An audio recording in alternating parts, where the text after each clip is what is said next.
It says we are live. Uh, Hi everyone, welcome to the 18th episode of Saturday's Hottest Ghazala Rizvi today. She's an author, versatile creative mind from Lucknow who writes crime thrillers. I'm Gaurav Tanwar, your host for the day. As usual, on all the Saturdays I come to screw you up. So we have shared links of her different social media handles where she would be available. So we'll start with what she says. Sometimes life carries you to a place where you no longer know yourself. And then friendships are the first casualties. So, Ghazala, welcome, first of all. Hi, hi everyone. So, as like I just read your words, could you describe them a little better for us? So, how I see it is that as you grow, as you experience things, then you even come to know about yourself.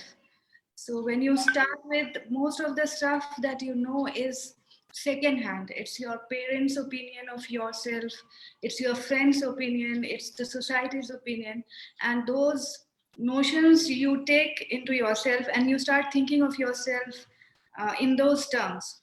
But as you live your life, and if you live it well, then you will come to know how you actually feel, what you think, what your original concepts are, what are your opinions. So if Mhm.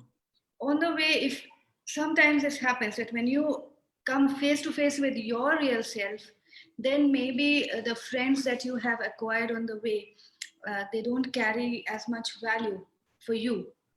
So that's how conflicts may arise if you become more aware of your own self. So that's the point over here, that you should begin with a full awareness of yourself before expressing your opinions or before acquiring friends. But most of the times we live as if we are in a dream state. So we are just moving ahead without self-awareness. So that's the Certainly, basic underlying concept.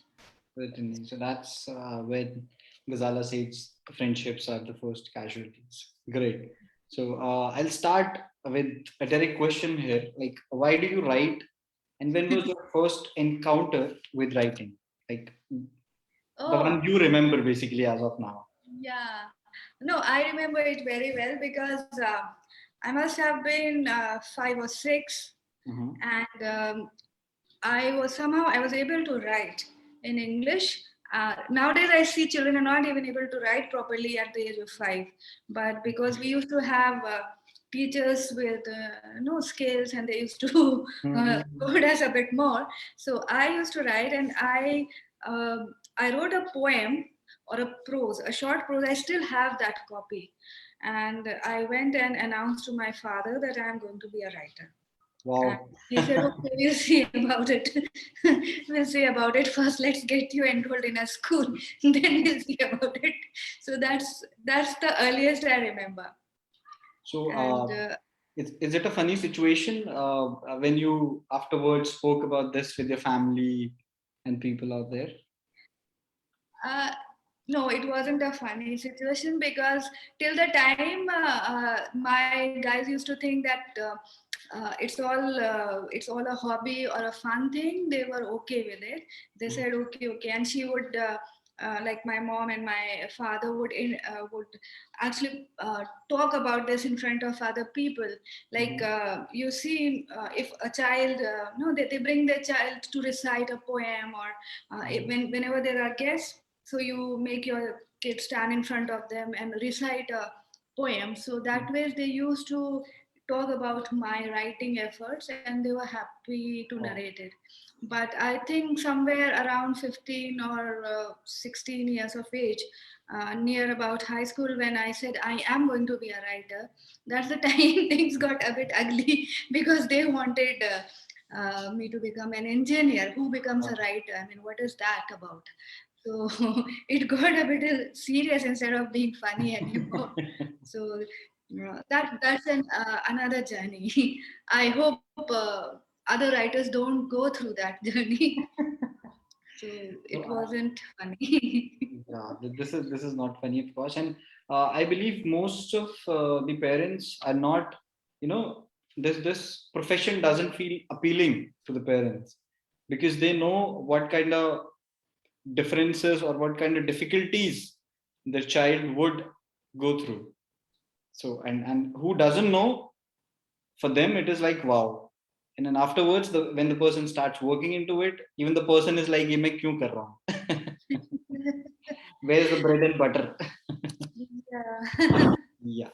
So it seems motivating at the beginning, and afterwards, when you told me that they wanted you to be an engineer, this seems very, challenging as well. So of And all the genres, who wins in Indian families? You would well know. yeah, Who seriously, wins? Parents who always win. parents are like, "चलो ठीक है, देख लेते हैं." But when they see Yeah. that the money is not rolling in, they're like, "बहुत देख लिया." Money rolling, so I mean, at least let the kid try out and give him some time, and then say that बहुत देख लिया. Abhi when you're starting, you're in high school or you're going to decide your career. At this point itself, if you are curbed, so what chance is there? Who would have thought that in spite of this, I would end up still writing? So I went over to do my engineering, and then I went over to do my MBA, and then I worked in corporate world. So I kept on moving, as I said, in a dream state. And then slowly this realization dawned on me that this is what I want to do, and when else would I be able to do it if not now? So that's when I started focusing on it seriously. But I had to go through the entire rigmarole of this corporate and professional studies and corporate job, and then arrive at it. So, but maybe that's the journey that has given me a lot of stories to Exactly. write about. So that's the positive side of it. Exactly. So, of all the genres out there, why did you choose to write about crime and thriller and not any other genre? Like not romance, not comedy, or not things like that. Why only crime and thriller? Comedy, I think, is the most challenging thing to write. It's very difficult to sustain a novel which is which can keep people engaged just because of its humor. So that's really, I think, if anyone is able to do it, it's a work of an expert like PG Woodhouse or somebody. Uh, Romance, there's lot too much of it, so it's already there, like everywhere, in every movie and every book if you pick up. So, Uh-huh. and crime thriller is something which I personally like. Uh-huh. I am a big fan of all crime and fiction and mystery stories. So that's the genre that I like. And because I have been reading so much, and every time I read something, I am able to visualize it, and maybe improve that scene or improve the story. So that's how this thing comes naturally to me. That's the reason, basically, because it's sort of aligned with what I can do with my skills. Uh-huh. But along with this basic genre, I always try to take a social issue. So that has to be the solid background. So my stories are always layered. It will move like a crime thriller. It will be a page turner, but you are actually going to witness a social issue, how it plays out in today's society. So that's the two layered thing that I always try to do. Okay. So you're basically trying to play the part, like trying to play the responsible part of an author.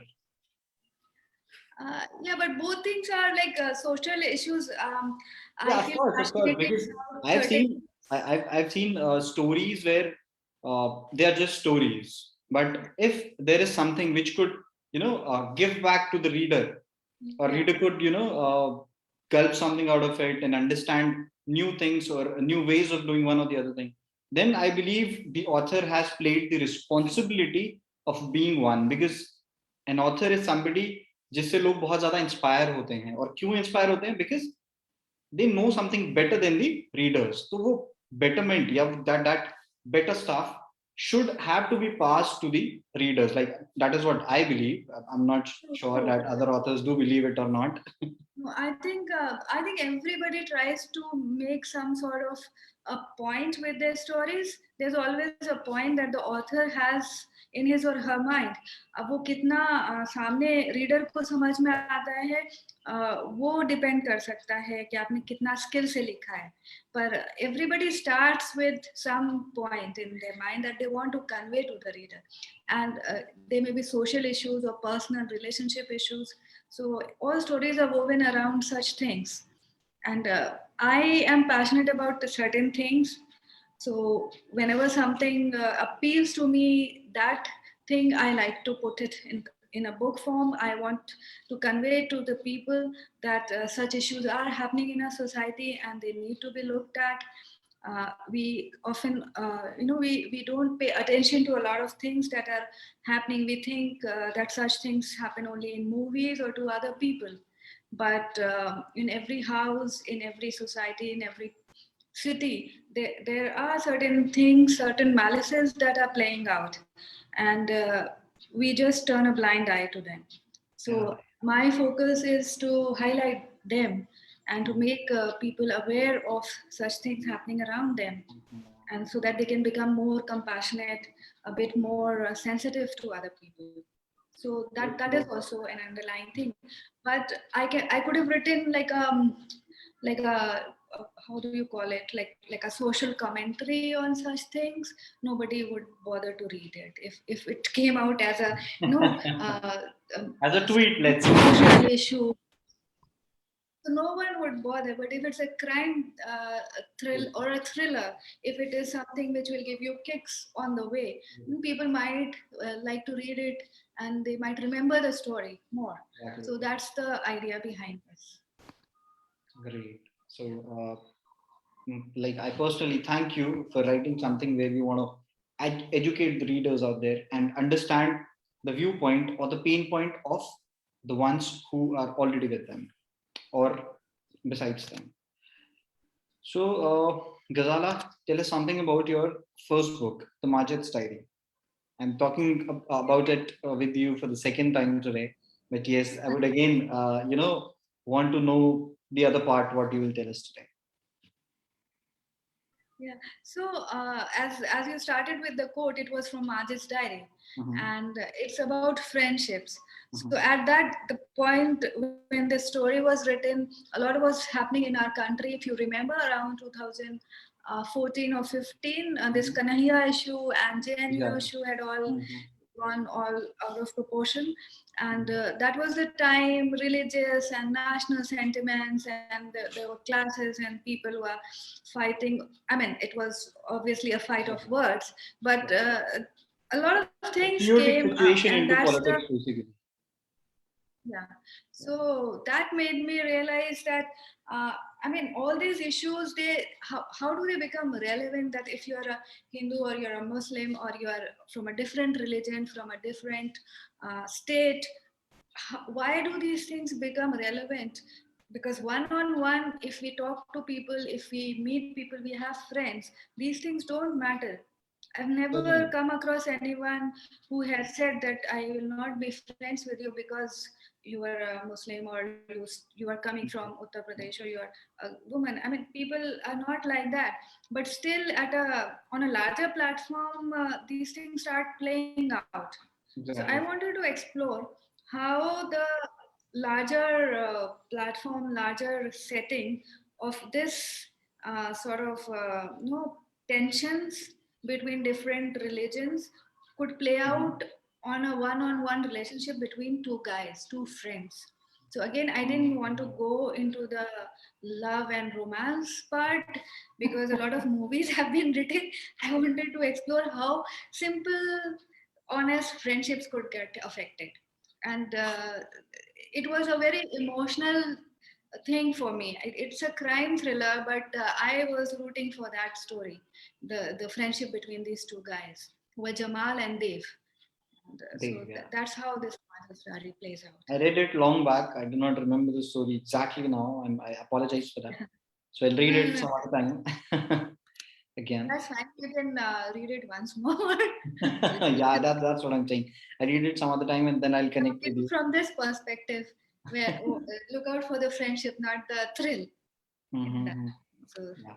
that's there. So, as we know, you have two dogs. So, how difficult is it to focus on writing with them around? And how do you manage your professional calls with their malicious, conversations? Oh, that's a tricky question. Thankfully, they're not around at this time. Uh-huh. Otherwise, one of them is my shadow. Like, he Uh-huh. will not leave me alone. Uh-huh. He has to follow me around the house. So it's very difficult to separate him from my anything else, like Uh-huh. from my personal hygiene to my sleep to my work. He is always there. So how I adjust is like I just accept him as like a part of the setting wherever I am. The other dog, luckily my daughter is more attached to her. It's a female, Uh-huh. so they are like good buddies, and the other one follows my daughter. So we have sort of divided the dogs between ourselves, and that's how we manage. But still, otherwise it's a very rowdy house now. The dogs running around, a kid, and I mean, I don't know how the neighbors feel about it, but it's really good for us. And the entire COVID year, I think it went so well because we had these pets around, and we were never lonely, never felt isolated just because of them. Yeah, Always somebody to have a conversation. yeah. I think he knows my second book by heart by now because Wow. he used to sit with me. Contribution full. This is crazy. This is crazy. So, as you're a chemical engineer, after which you pursued MBA, how wise a decision you feel it was to pursue MBA after BTech? Because I myself is an engineer as well as an MBA. So I want to understand it from your perspective, and also I want to pass it on to viewers out there. Like, is I it a think, wise decision or is it not? first of all, I would say it wasn't a decision for me. Okay. So at that point, I think everyone was becoming an engineer. So I sat for the engineering Your exam. father wanted it. Yes, we know that. And he Yeah, wanted me to sit there. you And told that. then after engineering, I think because I had a chemical engineering, and at that time, it was like quite a long time back, nobody was hiring women chemical engineers anymore Exactly. in factories. So it was like after 4 years of as work that my father realized now she is an engineer but she can't work. Can't get a So job. Yeah. then he got this idea that it's You should do an good to MBA. get an MBA. So again, I just had to pack my bags and start doing MBA. So I don't think so. It was any decision making in progress. It was just a random. No random panic thing that you have to get your kid into something so that they become someone. So that's not really decision making. And personally, I think if you're going for engineering, you should pursue it further. Go Mm. for your master's in engineering, or I mean, if you want to go into the teaching line, then go ahead and do a PhD. Or if you want to become an MBA, then don't become an engineer, please. I mean, it doesn't fit. Don't waste that one extra year of graduation, right? Yeah, why would you want to be an engineer? If Exactly. if you want to go into business and commerce, and if you want to develop that base, I think you should be following commerce line and then moving ahead from there instead of just jumping ships. uh, and I don't think so people are doing this sort of thing nowadays, but you did it about like some years back. So this is really disturbing. But people should not. I would not suggest. So I have a very personal question here. Like I myself isn't able to answer it to myself. Like, why do you think most of the authors out there are engineers? I think most of the people out there are engineers. There are so many engineering colleges. Uh-huh. So everyone whose parents want to say that their kid has a professional degree, Maybe they want them to be he an engineer. to become an engineer in India. So same goes for MBAs. I think there are so many MBAs, and the enrollment criteria are not really as strict as you would Mhm. expect. So it's very easy to get into MBA or engineering, but then it's when you face the real life, when you go into the workforce, there the difference appears. So if you want to become an engineer, then you should try for very good institutions, very good professional technical institutions, which can assure you of an engineering job at the end of the road. You should not just go and pay these institutions who say that they'll give you a degree. A Degree. degree, you don't really, what will you do with a degree? Mhm. I mean, like me, you can put it on your resume and just boast that you're a chemical engineer. But Yeah. otherwise, it's not really worth it. So, but honestly, if you see, the reason why authors are engineers is the number of engineers in India is huge. So, and why not authors? What's wrong? They can still maybe they wanted to be authors in the first place, and they just got this degree. So that could be the reason. Exactly, exactly. Did But you think that you wanted to become an engineer I felt when like you were becoming an studying? engineer. Yeah, yeah, yeah. You wanted to become an I engineer. wanted to become a Yeah. pilot then, but things did not roll out well because the number of pilots jobless at that time was a huge number. So I thought the second thing I would like to do would be engineering. So I enrolled into engineering, of course. Mm. So that's how I did it. Author is But something you I never. yes. But you didn't work as an engineer, right? I did You for work like as two an years. engineer, Yeah, right? yeah. I worked as an engineer for 2 years. I gave back to the society. Yeah. So Good. so That was time well spent then. no, seriously, I worked for 2 years and it was extremely amazing. Then I wanted to complete my book and want to get it published, so I left the job. And I wanted it to be a sabbatical, but then I enrolled into MBA out of nowhere. There just came a point where my parents were like, "You should do something, right?" I was like, "I should, I think so." So this is how it happened. Yeah. I So think that's the time we met when you were enrolled in your yes, yes, MBA, yes, yes, yes, right? exactly, exactly. Yeah. Then you used to write your first book, I used to sit at McDonald's and write. John. So people out I there used who to are get this viewing, back. Now you know the reason. people out there who are listening to us, McDonald's certainly was that quiet then. Then Yeah. somebody could sit and write. These days, McDonald's cannot be at any point of the day. So let's talk about your new venture. Like it's new for me. Phoenix Retreat, Recreate. Sorry, what is it all about?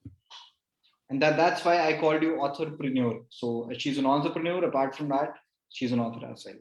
So about this preneur stuff, tell us what is it about? So I have been working for the last. I left Google. After that, I started with my own work, and it started as sort of a content writing thing initially because at that time I had a really small kid, and then over a period of time, it's grown quite big, and now I have clients from across the globe. I do work for companies who want some sort of research undertaking, like there are research agencies like McKinsey and similar other agencies which conduct research, and they send in the data, and I analyze it and help them make the reports. Or I also help from scratch, like I'll give consultancy on how to design a research. if they have a question in mind that they need answered, then how to do the actual planning and designing of the research, and how to go and collect the data. So it's mostly real dry research work mostly. So, and I do it for a variety of subjects. Like I did a project for leadership studies a couple of months back, and currently I'm doing it for a telemedicine project. Someone is setting up a huge telemedicine thing in the Middle East. Like it's a huge framework, so I'm helping to develop that. So it's all pretty technical, pretty different from the author stuff that I do, but it pays the bills, so it's good. That's what we need to live, huh? Yeah. And I don't know, I started enjoying the thing. You get to learn so much new stuff. It's not like I know a subject area and I just know that. I'm teaching, maybe like if you're teaching an MBA subject, then you know the inside and out of that subject, but that's all that you know. But the kind of projects that I take, it gives me so much opportunities to learn new things, to find out so much more. It's like I have an encyclopedia now in my brain. So and that's amazing. I mean, I love the fact that I learn so many new things. So Then that's the sort of, you could use them in your stories as well. Like when you interact with different people, so there must be different stories out there of their own personal life and then professional stuff. Somebody is so pathetic being professional. Somebody is so humble and great. So these kind of experiences also must be helping you out in writing. yeah, sure. That's how, I mean, what else do authors do other than steal other people's life stories? Seriously, this is crazy. I like you on this point, like stealing somebody else's story. I mean, it's out there. Did they copyright it? No, no. So you can use it. Let us copyright it, huh? No, but I'm joking. I mean, I would not use people's stories. But then characters, of course. I mean, you get an idea about people, how they behave, and then, I mean, sometimes you find it very interesting and you can build a proper character around that. And believe me, by the time you are done with the book, everything changes. I mean, what you start with, the characters, and I don't know, this is how I write.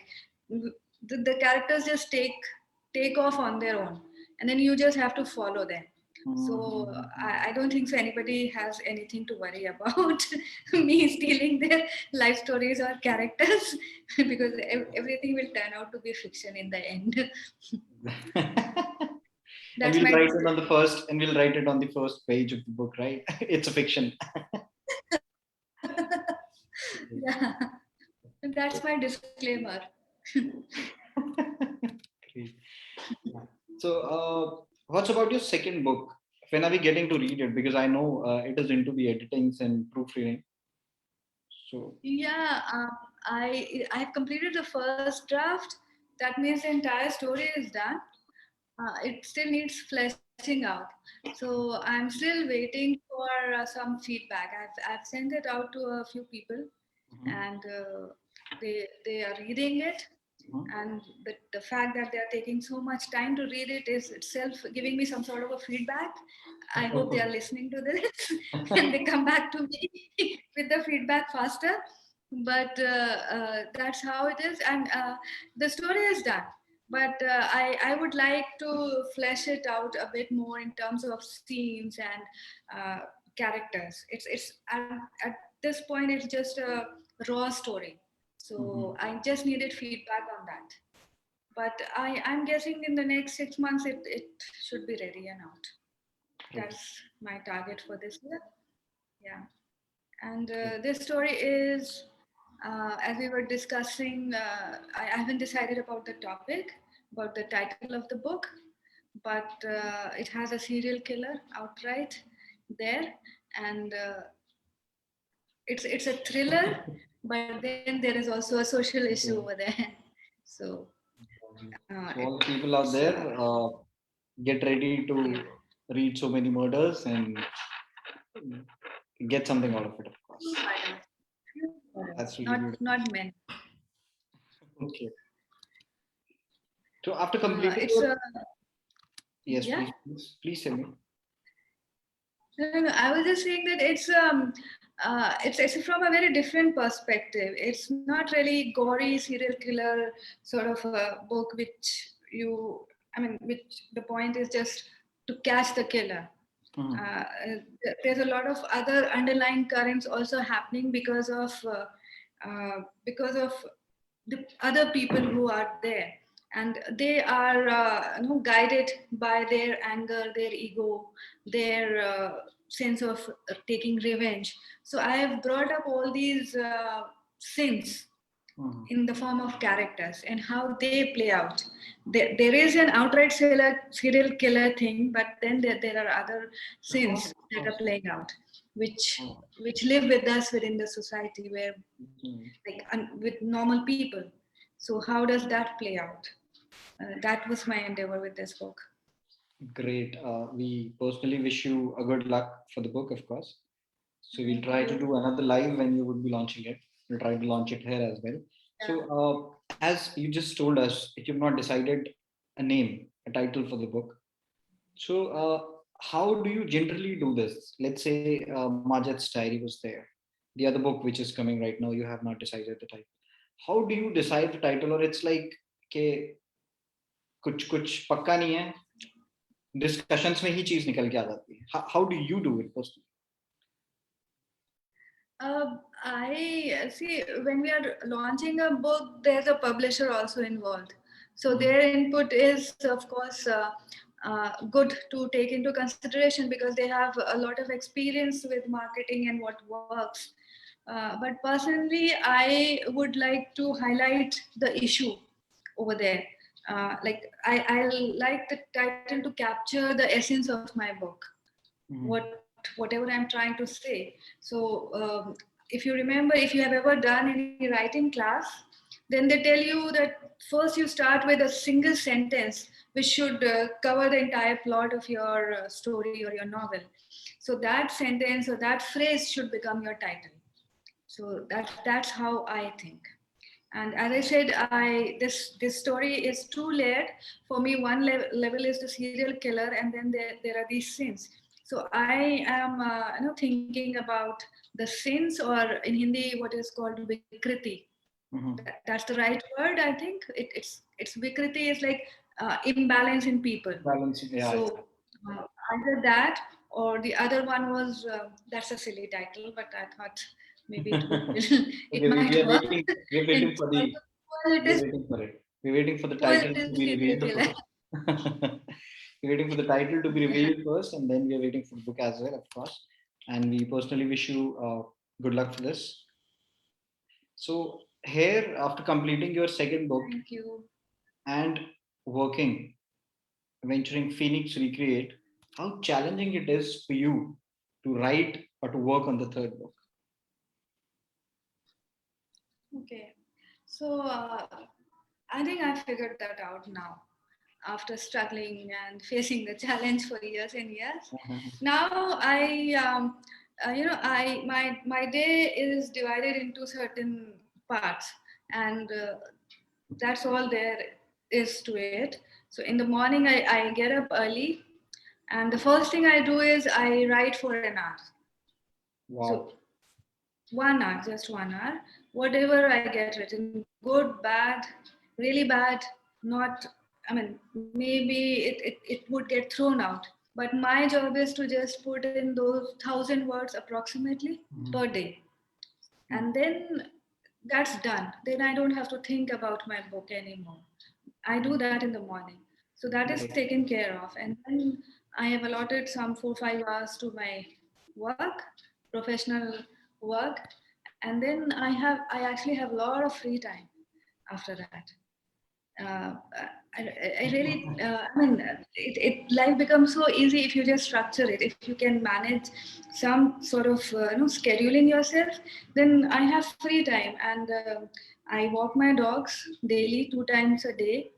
and then I spend about 1 hour or 1.5 hour in gym, and still I get time to watch a lot of TV. So that's how it is. But then I don't vary. I mean, this is how I live. This is like simple life. I really don't go out a lot, and I don't get people over. Anyways, the dogs have made sure that nobody turns up at my house anymore. They're scared of the dogs. So, but then things get done, and that's how I completed my second book in this COVID year within a few months, because I just said I have to write every day, and that is all. So maybe that's something I think I have learned from a very big person, Mr. Gulzar. I've read somewhere that every day of his life, when he gets up, the first 20-30 minutes of his wake up time, he writes something, irrespective of what, about what, where, wherever he is, he'll write. So that is something I think keeps you in practice, and it gets the work done also. This So is beautiful. yeah. Thanks to Gulzar Saab as well. Yeah. So you completed your two books, and now you're working on the third one. Great. So I would love it if you would share something to motivate the aspiring authors and entrepreneurs to keep up with their passion, like you were doing side by side. Yeah, I would say that first of all, it's something which gives you happiness, right? That is why you are still at it. Otherwise, I mean, earning your living, it's very easy to earn your living by doing anything. If you have a little bit of intelligence, some education, you can always earn your living. You can even have a good lifestyle with that amount of whatever you are earning. So don't sweat too much about that. It comes naturally. You are born as a human being, you have responsibilities, and you will earn your living. But writing is something which is giving you happiness. So you have to focus on that feeling of happiness. It is something that you're already doing for yourself. It matters that what you write gets read, it gets promoted, it gets read by a lot of people. That is there. But even before that, the process of writing is really enjoyable. It's really, it gives you happiness. So I would say that you hold on to that feeling of happiness, satisfaction, and it will make your entire day really productive. If you spend a certain amount of time each day on doing something which you really like, then you can take on other challenges without feeling discouraged. So Mhm. don't think too much about the outcome or the result or what happens in the end. How will the book do, or will anybody read it or not? That is really not in your hand. What is in your hand is to explore your skills and to spend time doing something that you love. So always take out time for that. I mean, I don't believe in this thing that I don't have time. A lot of people just say आजकल time ही नहीं है, आजकल time ही नहीं है. Time होता है सबके पास, 24 घंटे सबके पास है. अनिल अंबानी के पास भी वही है, हमारे पास भी वही है. Just have to make sure that you are using that time for your benefit, for your happiness, not running around things which don't matter. So that is one thing that I can really suggest other people to follow. Great. So people out there, we all have 24 hours. You have to use them wisely according to your priorities. That's what Ghazala says. It was amazing having you on the show, Ghazala. It was lovely, and we are waiting for your second book to be launched. So when it would be out, we'll certainly do a small show with you to kind of launch it on our channel as well. Thank you. It was lovely having you on the show, and thank you for sparing the time on a Saturday, which you No, thank told you so us much. you generally do not party and go out, but still. Yeah. Thanks for your kind and wise All words. parties happen in the morning for me. I wake up very early for the party. You can call me for a 4 a.m. party. Not in the night. Yeah. Thank you so much, Gaurav, for having me. Yeah. Thank you. Thank you, Ghazala. Good night. All the viewers out there, thank you for watching us today with Ghazala Rizvi, an entrepreneur from Lucknow. So, next week, same time, on Saturday, of course, I would be back with somebody as intellectual as Ghazala, I believe. Thank Thank you you. for watching, guys. Thank you so much. Thank you, Goodbye. guys. Good night. Good night, Ghazala. Good night.